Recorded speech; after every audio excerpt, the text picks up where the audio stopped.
even in my old church, there was a progression of you got to do more, you got to do, and you have to love God with all your heart, soul, mind, and strength, and this is how you do it. It looks like this, and you're almost kind of like showing people that you're doing this. And then there's a progression to, but that doesn't feel right. And same thing at work. I see some of my coworkers, jumping at those opportunities to work double shifts or work an extra shift, and to me, that's never felt life-giving.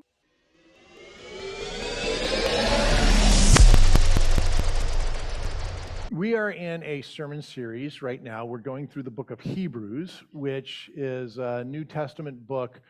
We don't know who the author is, but she writes this book. We're using pronouns she, her for the author of Hebrews. We don't know who the author is, and since he, him pronouns get used for pretty much the rest of the Bible, why not take a shot for he, she, her for a bit in one, at least in one spot where it's very appropriate. So she's writing, and she's unpacking a lot of kind of the religious norms and rethinking those in light of who Jesus is and what it means for us to just be human, like normal human, not like superhuman or super religious human, but just really people. And what does spirituality look like for people? And today we're in chapter 3, and in chapter 3 there are a couple of interesting things comes up, but it's a lot about the human heart and how sometimes it gets hard, and when it's soft, it's actually more open to God and to others, and that's better than being hard. And there's some unpacking of how hearts get hard and why people who are designed in God's image to be fully human become less human by closing down. And so I wanted to read a message that I received from a friend who, this was on his way out of church a little while back, and someone who I always, I feel like City Church would be a great place. But it just sort of describes this journey a little bit. And this is what he writes. I'll get there. So, on my own, I'm weak, short-tempered, bitter, and altogether unpleasant. On my own, I love solitude and guard my heart selfishly. I've been doing that for years, and only a few people can worm their way through the blocks and walls that I have constructed. I really don't know why those walls were built. Maybe they were done instinctively because I thought I needed them to survive on my own. Maybe you can relate to that. I've been taught, culture and maybe the church, to be self-sufficient. I hate admitting that I get frightened. When it comes to my emotions and heart, many things frighten me. And I've had a broken heart, one which isn't healed yet, and I don't want to revisit that pain because it hurt worse than any physical pain I've ever had. Logic battles with emotion, and my emotions are unschooled, but powerful when they are let loose. My heart feels like a torn battleground. I just want peace. I just want to love. I want to love God shamelessly and really know that He shamelessly loves me and is proud of me despite all my shortcomings. And as we lean in today, we're leaning in saying, well, what if we knew our hearts as well as this friend knew his? What if our unschooled emotions, we could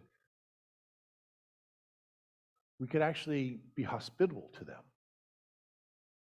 What if our thoughts and our reasons for maybe leaving religious communities or struggling to connect with God, what if we could actually put those on paper or in an email or in our private journals or in language to a friend and actually look at those things and go on this journey towards wholeness? Because otherwise, it's blocks and walls, right? Keeping others out. and we locked down. And I had a great interaction with that friend this week, and his journey is turning a corner, and it's beautiful to see. But I mean, it's after years and years of hardening in his life, and so that's what we're going to work on today.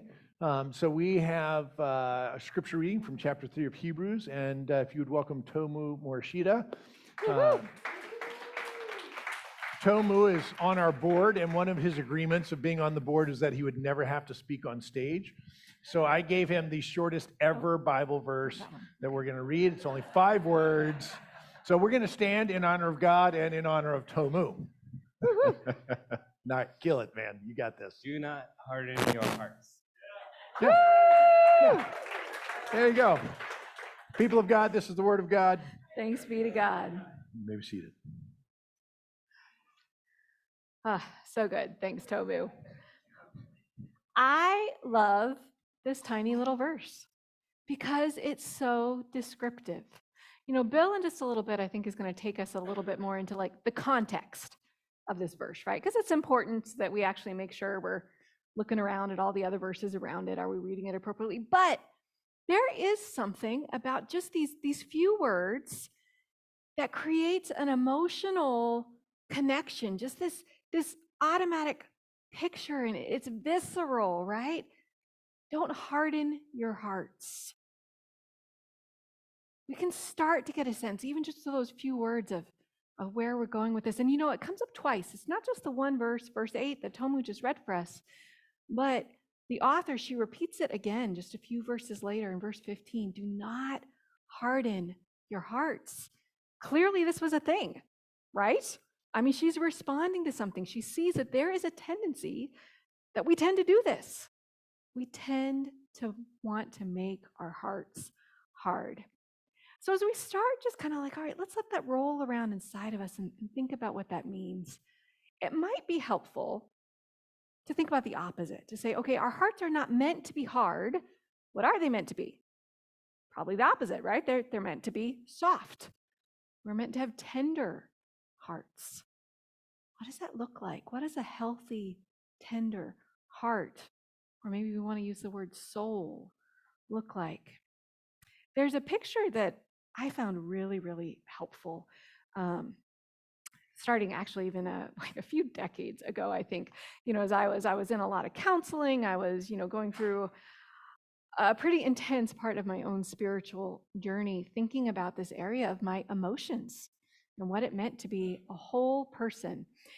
And so I read this quote and it just grabbed me. It's by a guy named Jerry Sitzer, and he wrote a book on grief that's called A Grace Disguised.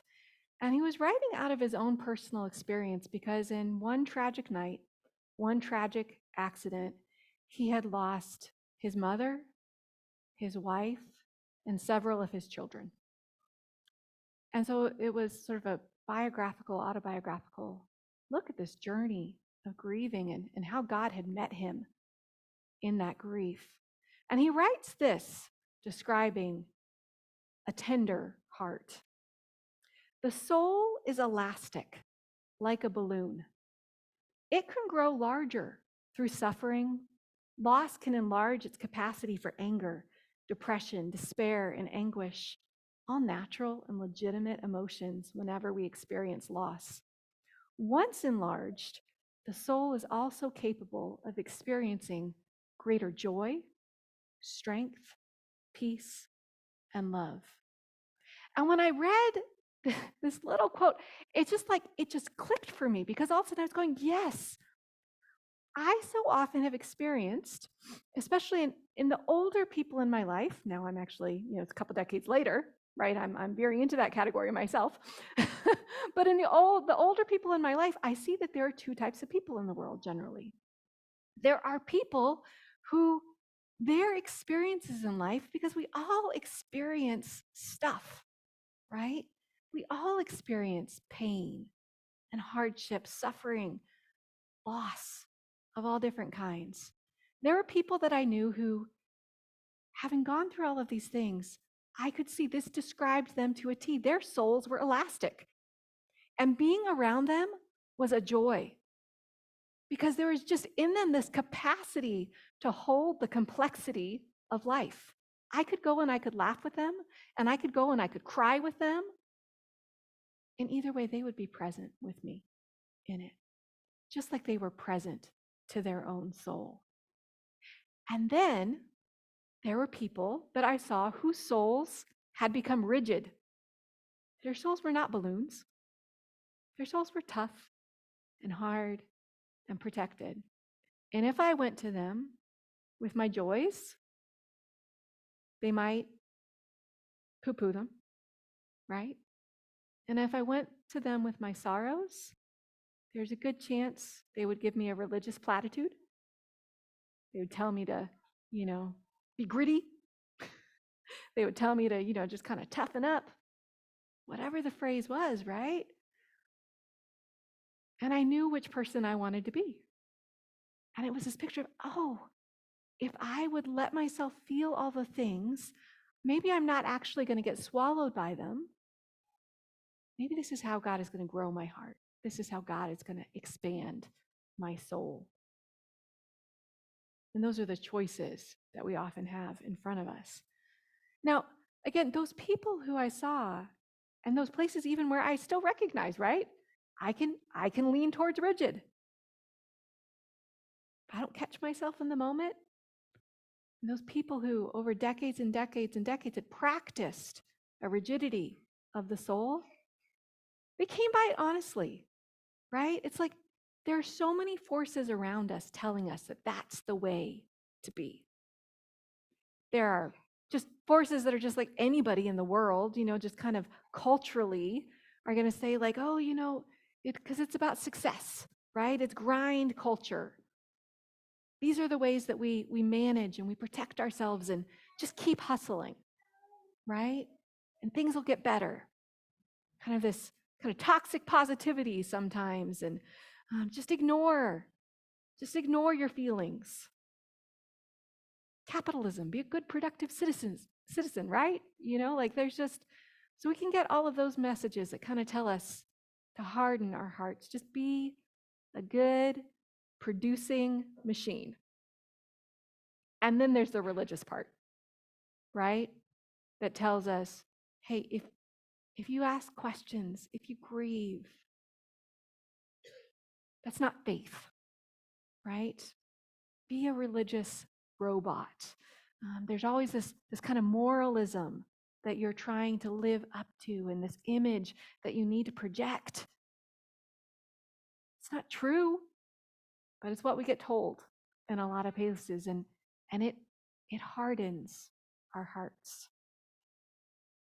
But that's not what we're being invited to in a real relationship with God. A real relationship with God is about a soul that can feel all the things and grow and expand through it. So in Hebrews chapter 3, there's this, she writes twice about keeping a soft heart as sort of the key to being human, to being really fully alive. And a soft heart means you're going to get hurt, right? Mm-hmm. You're going to feel the sadness, like Brenna's talking about. The rest of chapter 3, when I read it, and different people have different experiences reading the Bible, which is great. Some people, it's just like, it just soothes their soul, which is awesome. I love that. I was talking with someone yesterday who it's like, I just was listening to scripture and it was just so comforting. And I was like, that's so great. For other people, when you read the Bible, it sounds kind of like a rant. Have you ever had that experience? You open it up and it's like they're yelling. Why are you yelling? All caps. All caps, all caps. So there's this section in Hebrews 3 where, as I hear her, she's a little upset and she's yelling. And so this is what she says. And we're going to unpack this in just a second. She says, now see to it. This is all in the context of the hard heart, soft heart. See to it, brothers and sisters, that none of you has a sinful, unbelieving heart that turns away from the living God. And, though she's talking about the people of Israel and going into the desert, and, God was angry with them for 40 years. Was it not those who sinned, whose bodies perished in the wilderness? And to whom did God swear that they would never enter his rest? If not those who disobeyed. So we see that they were not able to enter because of their unbelief. It's a little loaded. It's a little loaded, right? There's like, she's coming at you. So if people feel that, they're not imagining it. No, you're not. No, it's okay. You're not crazy. Yeah. Yeah, like, or if you're feeling a little targeted and all this religious, so think about the religious language here, right? So it's coming out of those with a hard heart. There's really an unbelieving heart. And so that's going to lead you to sin and disobedience. And then obviously, condemnation. And many of us have experienced this in religious communities, this kind of talk and this kind of process. As I spent a little bit of time with it, I wondered, maybe that's exactly what she's doing, what this author is trying to say. But then I found myself thinking, I wonder if she's using the language she had in her culture. I mean, this is written 2,000 years ago. And if we could rethink it, maybe she's actually trying to get at some of the things that we experience. And she's kind of unearthing a process that's actually kind of natural and normal and even healthy to understand. And so instead of thinking about, here, we're going to unpack it here. Instead of having a hard heart, think about that as being invulnerable. Like, like you're not willing to share with your friends what's really going on. Right? So instead of saying, hey, you've got a hard heart, like some sort of religious accusation, more of an invitation, like, gosh, have you shared that with someone else? It sounds like there's a lot of pain in there. Are you willing to be vulnerable? Like an invitation to vulnerability.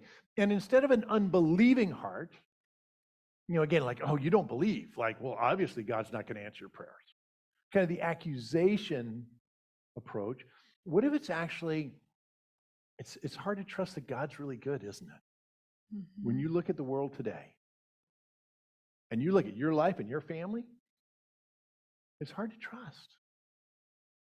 And there's this temptation to give in to cynicism. And what if she's saying, yeah, that cynicism, that's going to lead some bad places. But there's a hardening here. And then from the unbelieving hearts, it's going to lead to sin and disobedience. Again, very religiously loaded terms. But what if we just unpacked it as like, no, this is your self-interest going into overdrive. You trying to micromanage, your boyfriend, right? Or you trying to control what happens at work. Or you trying to amass a lot of money so that you feel safer. Mm-hmm. What if sin and disobedience is actually just your worst self running loose? Like, you know what that's like? And you do it because you're scared. Mm-hmm. And you're trying to protect. And you're like, well, I'm just going to get mine.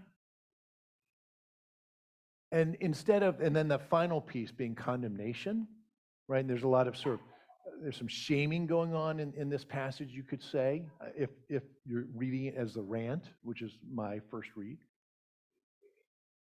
But what if it's not like God condemning you, God saying, I'm coming for you? Mm-hmm.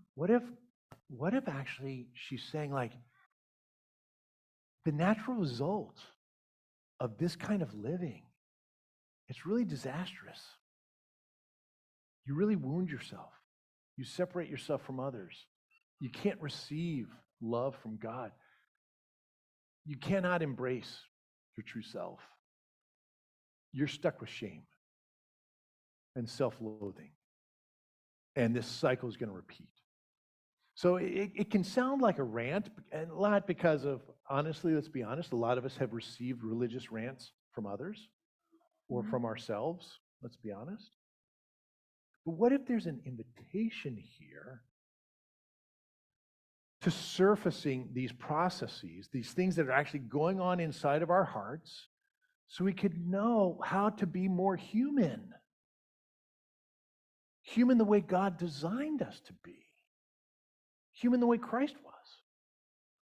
So a friend of mine who's here today and shared permission for this quote to be read, an educator.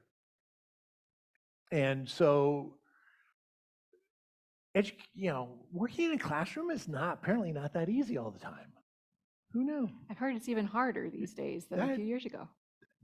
That's what I hear. So this is what my friend wrote. They said, in order to survive my days at work, I have to stiffen my heart.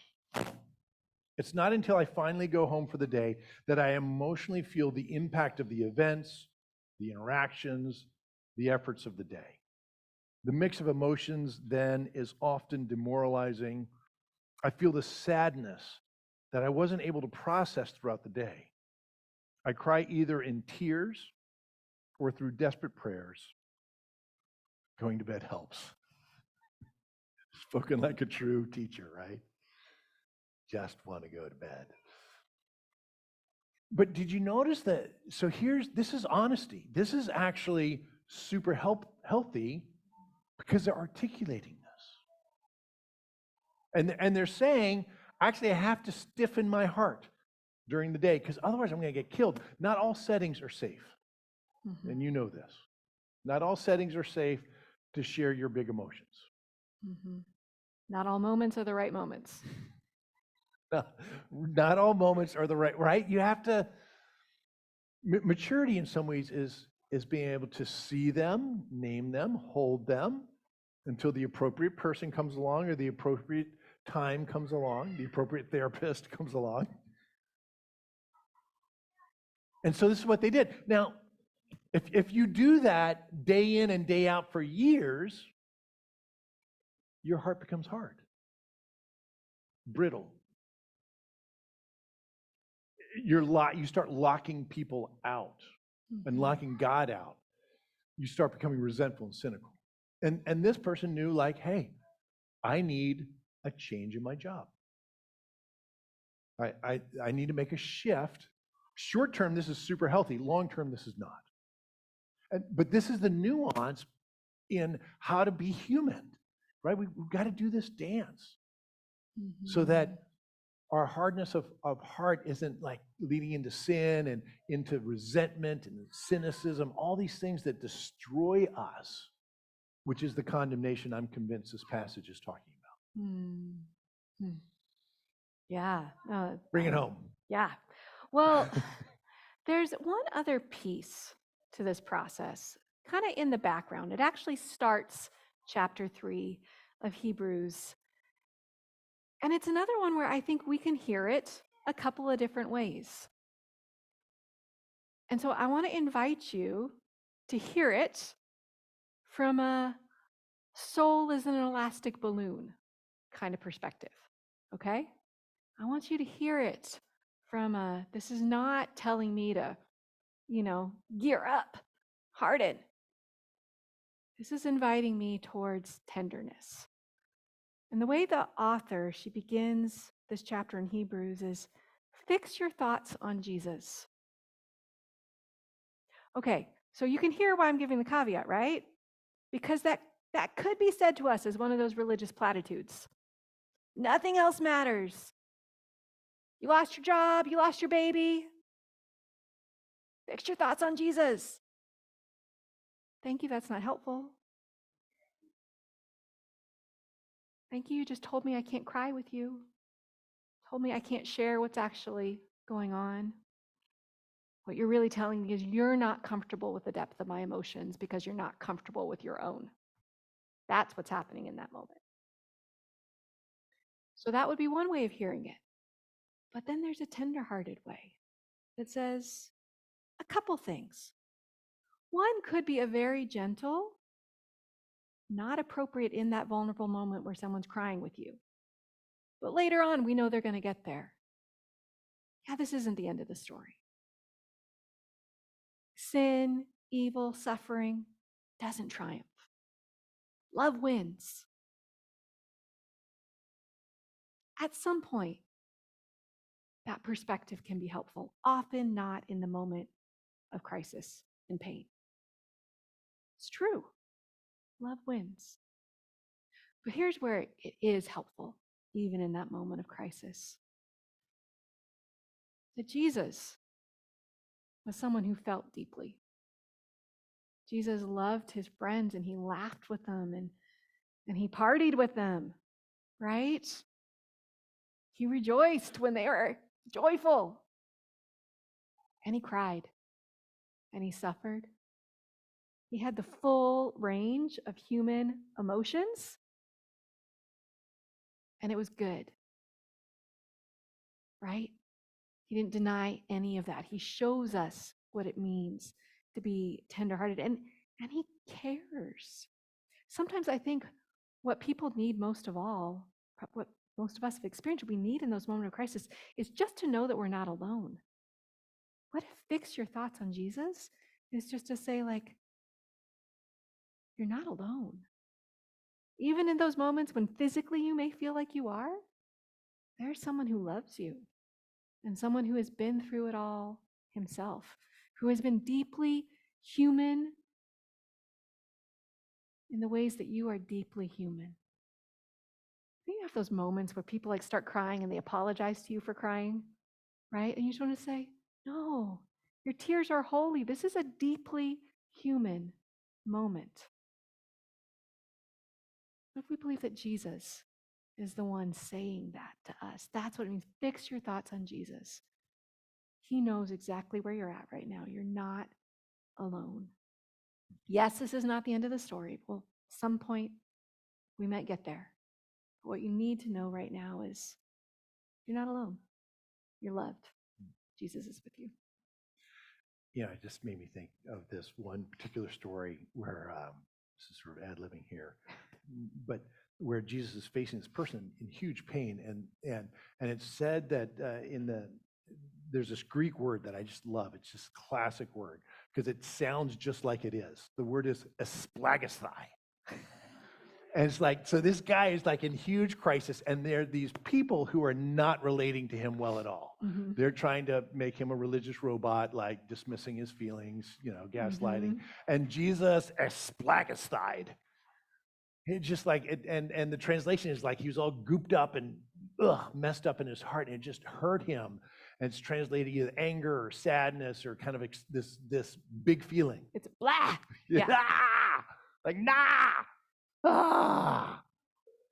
Right? And that's what Jesus was like. This is what Jesus is like. So love that. So fix your eyes on the esplagasthaizer. He has big feelings sometimes too. Yeah. Like, it's okay. Yeah, he's got that. Yeah. Sorry. Okay. That was random. Little nerd moment. Nerd we moment. like it. We like it. So we'd like to invite up a local expert on these matters, Yvonne Printers. Woo woo. Welcome, Yvonne. Yvonne is actually not a local expert. She's just a regular human, but that makes her an expert. Yeah. So come stand dead center. There she is. Hi, Yvonne. Thank you for welcome, I think. being with us. I know. We appreciate you. So tell us, how long have you been around City Church? Why are you here? Or why'd you stay? Or something like that.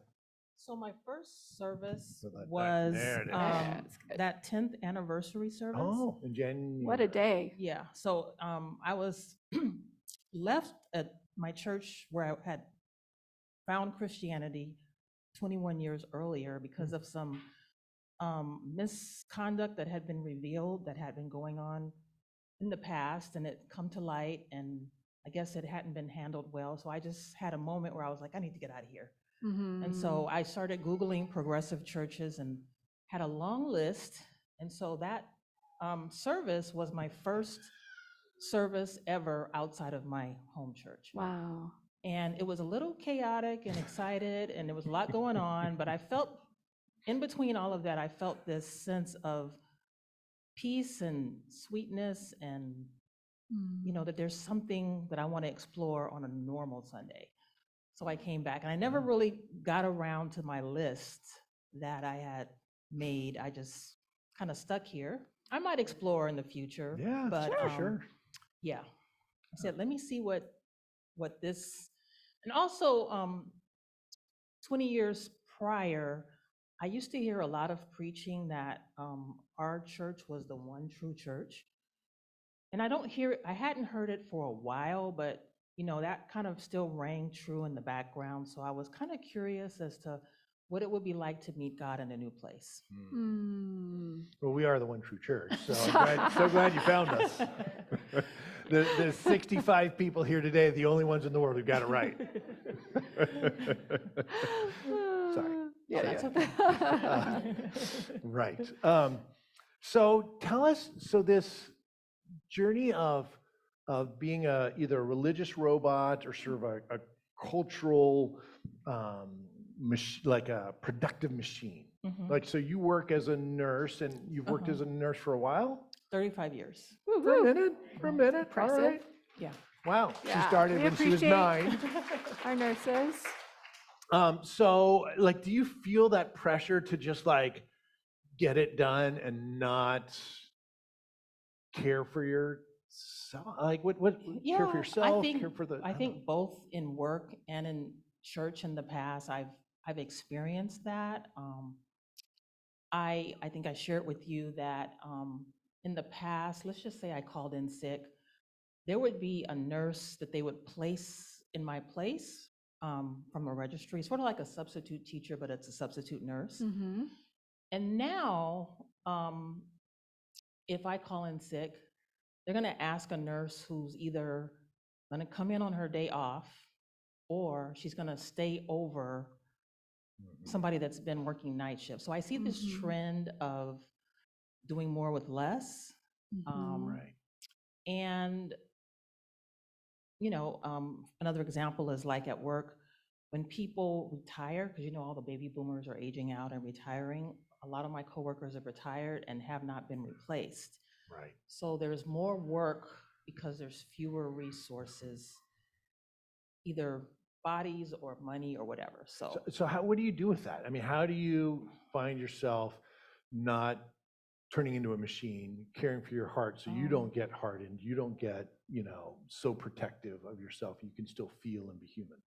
I think it's just like a progression. Like even in my old church, there was a progression of you got to do more, you got to do, and you have to love God with all your heart, soul, mind, and strength. And this is how you do it. It looks like this, and you're almost kind of like showing people that you're doing this. And then there's a progression but that doesn't feel right. Mm-hmm. And same thing at work.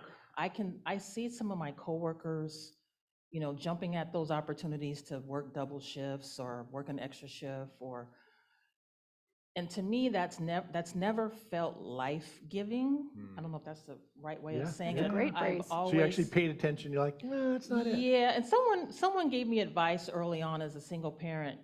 Someone just pulled me aside and says, you shouldn't do that because you've got kids and these people have spouses and they have aunts and uncles that are Yeah. helping them and you're by yourself. So, consider not doing that. And I took that advice and I Yeah. was like so grateful. So even today, when those opportunities to work extra and get paid extra come, I would rather be at home. Mm-hmm. So it's Yeah. just my Yeah. temperament Yeah. just doesn't work with just doing a lot of work. I don't do well. Yeah. Is there stuff around this this process of keeping your heart soft towards God and actually feeling the big feelings, Mhm. recognizing those, holding those for appropriate spaces that you relate to, that has been helpful for you, or is that something you struggle with? Like, what is that process of integrating kind of healthy self-care into your spiritual journey with Christ? Actually, it's something that I've struggled with because I have been, for the majority of my life, out of touch with my feelings. So, for example, going into a church space where you're told to do, and this is good, and this is right, and this is what God wants. Mm-hmm. I sort of got into that space without learning who I am and what I need. And so It's more efficient for churches to do it that way Yeah. because, man, we get stuff done. Yeah, and the same thing, being a nurse, so sorry. no. You're in a caring profession, so it's like Yeah. you're doing good, and that was what drew me to the profession, was that I could help people. So it's easy to kind of get lost in performing almost, Yeah. and you know, showing others that you're doing good, Mm-hmm. and not realizing that there's a being in here that needs to be fed, and sort of Yeah. like that old analogy of the airplane and the mask, and you got Yep. to put your mask on first before you can help others. And me, for many years, I didn't know there was a mask. Like, it was just like, look at me, I'm helping, I'm doing, Yeah. and then I, kind of burnt out. So I think the thing that helped me was, in my old fellowship, people recognizing, you might want to go to therapy. They would tell me that for different Yeah. reasons, and I had other people saying, oh, you don't need therapy, all you need is the Bible. So there was that. Yep. That, and then, finally deciding there's things about myself that I don't understand. I don't understand why I do certain things. And I went, and it was really transformative to help me kind of get out of that narrative that I grew up with, that I'm, different and weird and unlovable, and everybody knows something that I don't know. And I was always trying to figure that out. And so I would try to seek validation by doing. And so, good. yeah, Hmm. I don't know if that answered your question. No, Yeah. that was so good. So healthy. I want to just share what it just came to me.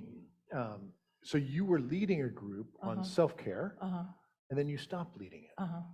How did you feel about stopping leading it? And why did you stop? So you just stopped recently, right? Right. So I had this idea. I've been around church long enough to know that church is made up of community, and it isn't just showing up necessarily on Sunday, but that the guts of it is like being in relationship with people. I knew Mhm. that from my Yeah. previous experience. And so knowing that, I was like, oh, I wonder what kind of group I could be in.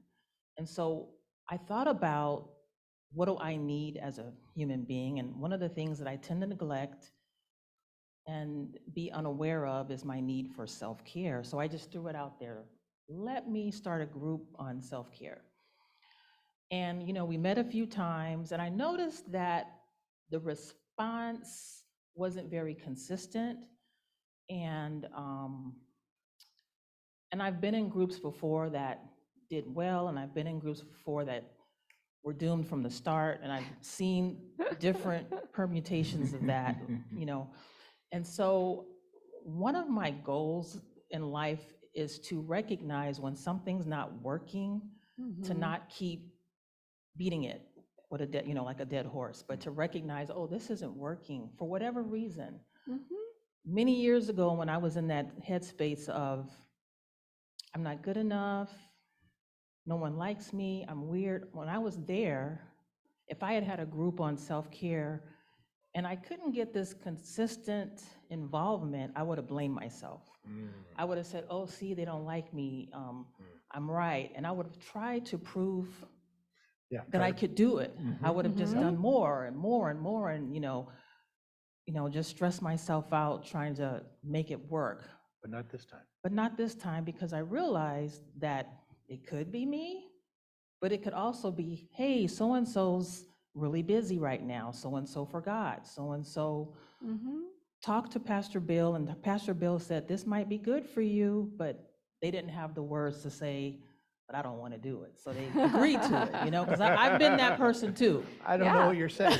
But Because sometimes self-care is joining a group, and sometimes self-care is Right. saying, no, I'm busy. Right. So I've been the person in the past who didn't really know that the word no was accessible to me.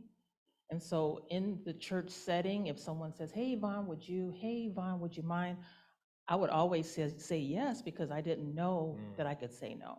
Mhm. So in this group, I felt like I had to give people the opportunity to say no, or time to process and see what that really felt like. Because sometimes, you go to something Mhm. and it just doesn't feel right. Yep. And you don't even have words to express what doesn't feel right, but you just know in your being Yeah. that this isn't really right for me. Yeah. And so I just felt like, because you know, I guess what you call it, I don't know what you call it, the belief or the guiding principle here is unforced. Yeah. One of our core values. Yep. That I just felt like I couldn't do what I've done and seen done, which is really coax people and pressure, because sometimes when that happens, Yep. you don't listen to that voice. And if you're not used to listening to that voice, you know, it becomes almost like the robot where, Yeah. oh, okay, you know, Yeah. let me do what I'm supposed to do and show up to this group, and you're not listening to, oh, I'm stressed out. Oh, this was a busy week. Oh, I had a fight with my husband. Oh, you know, whatever that thing is. So out of self-care for yourself and others, Uh-huh. you stop the self-care group. Exactly. Isn't that so beautiful? That's amazing. Yeah. Yeah. Yeah, I was like, I'm not gonna keep trying. This is, Yeah. we've given it enough time. That's so great. That we can actually say, and we can try things Yeah. and not, Let them go. yeah, and that we're Mhm. still loved. We're Yes. still, yeah. Mhm. We actually, I just want to say, we want to celebrate that. And just so Yeah. you all know, Like- if you all ever feel like trying a group, awesome. And if after a little while you go, oh, I guess this wasn't what I or others needed, we'll say, wow, you're amazing. Thanks for trying. Yeah. Great. Mhm. Like, Love I that. mean, I just want to celebrate that. Yeah. We have freedom to try things, and they can work, they can not work. Uh-huh. Either way, it'll be awesome. Do you have a question for us? You don't need to, but if you Oh, did. okay, so I thought of a question, and that is, when do you all start to realize that you need some extra self-care? Like, what does that look like in your being or your behavior or? Well, that's a good one. Yeah. I'm like, sometimes I'm an introvert and I need to process that. I'm like, oh, I know that one. It's when I start getting angry at other people for taking care of themselves, Mm. right? I'm like, how dare they have a day off while I'm stuck here working, or like whatever, right? Like, Mhm. if I'm mad that other people are having healthy boundaries, it's clearly because I am not taking care of my own healthy boundaries. Like, that for me is what I've realized is when I venture into that territory, I know that I need to take a break. This week, it was a full week. We had a bunch of stuff last Sunday, afternoon, evening, and then Monday night was a big board meeting. Tuesday night was the fishbowl. Wednesday night we had a potluck in my house, and I'm lying in bed Wednesday night, and Katie and I, we always pray together before bed and chat for a minute, and I'm like, I'm grumpy.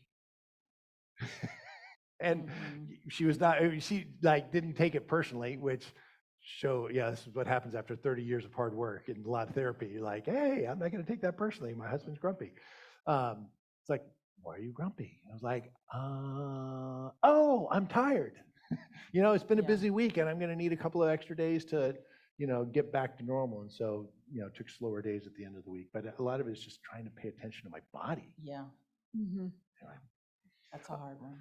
Yeah, good question. Yeah. Thanks, Yvonne. And would Thank you you. thank Yvonne for sharing with us? Thank you so much. And our friend Lisa Carpenter is going to come up and close us in prayer. Mhm. Lisa? Let's pray. Oh, God, the world is just so hard right now, Jesus, and it's so easy for us to harden our hearts, Lord. There's just so much pain. It's so complex, so hard to understand, Lord, but just hold us. Help us to mourn with those who mourn, Lord, to let it out, Jesus. Just help us in this marathon of life that every day just seems to break our hearts even more and more, Lord. Help us to see joy where we can, Lord, to expand our souls, to see you, Lord, to see your love in the little moments. Jesus, just hold us this week as we hold those that are breaking, Lord, all around the world. Thank you, Jesus. In your name, amen.